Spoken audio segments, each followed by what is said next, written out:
Assalamualaikum class, I hope you all are good. Today we are going to start unit number 4 first aid. Topic है हमारा words meanings plus question answers. Okay, let's start with words meaning. Words meanings: timely बर वक्त, assistance Amdad, critical अहम, lay person आम आदमी, administer मुहैया करना, scrape रगड़, tackle हल निकालना, elevate बुलंद करना, ointment मरहम, was जाली. Okay, now start answer these questions. Question number 1, you should not keep checking if the bleeding has stopped. Why?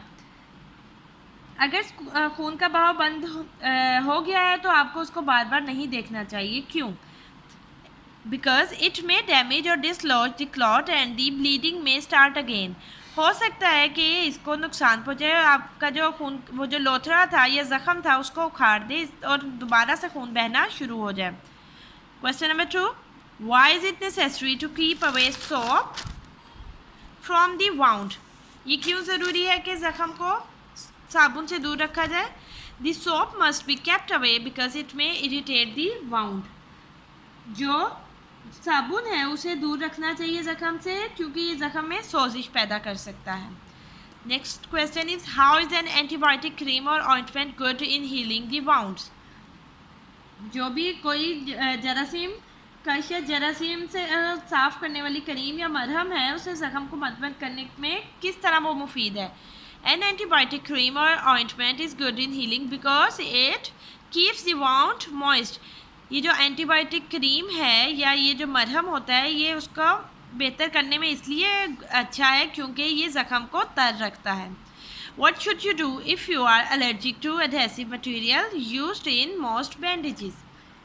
अगर पट्टियों में इस्तेमाल होने वाले चिपकने वाले मादे से अगर आपको एलर्जिक है तो फिर आपको क्या करना चाहिए? If a person is allergic, अगर किसी शख्स को एलर्जिक है, he may use adhesive free dressing or gauze fastened with paper tape. अगर किसी शख्स को चिपक जाने वाले मादे से एलर्जी है तो चिपक जाने वाले मादे के बगैर क्या इस्तेमाल करें? पट्टियाँ, उसके बगैर जो पट्टियाँ आती है वो इस्तेमाल करें या जालीदार पट्टी जो पेपर टेप पे लगी होती है उसे इस्तेमाल करें. When do you need to see a doctor? कब वो वक्त आता है जब आपको डॉक्टर को दिखाने की ज़रूरत पड़ती है?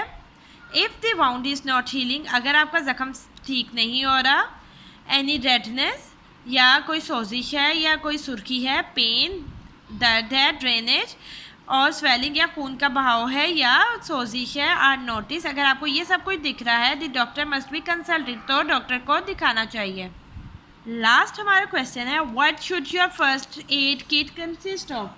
आपकी जो तिबी इमदाद की किट है वो किन चीज़ों पर मुश्तमिल होती है? सबसे पहले फर्स्ट एड बुक, सबसे पहले होती है तिबी इमदाद के बारे में जो किताब है उस पर, फिर है बैंड एड्स, पट्टियों का तैयार साजो सामान जो होता है, सीजर्स, कैंचियाँ, इलास्टिक बैंडेजेस, लचकीली पट्टियाँ, ग्वेज एंड एडहेसिव टेप, जालीदार पट्टी और चिपकाने वाली tape, antiseptic wipes and cotton wool, जरासीम से पाक जो कपड़ा होता है वो, सेफ्टी पिन्स एंड ट्विज़र्स और जो बक्सुए यानी जो सेफ्टी पिन है उन्हें बक्सुए बोलते हैं और ट्विज़र्स यानी कि चिमटियाँ, लेटेक्स ग्लव्स, रबड़ के दस्ताने, कैलामाइन लोशन, क्लिनिकल थर्मामीटर जो क्लिनिक में इस्तेमाल होने वाला थर्मामीटर है वो, एनाल्जेसिक टैबलेट्स और दर्द से सुकून देने वाली दवाइयाँ. आपने ये बच्चों अपनी कॉपीज़ पे लिख लेना. ये हमारा चैप्टर हो गया है कंप्लीट. Thank you. अल्लाह हाफिज़. और इसे अच्छे से याद भी करना है. अल्लाह हाफिज़.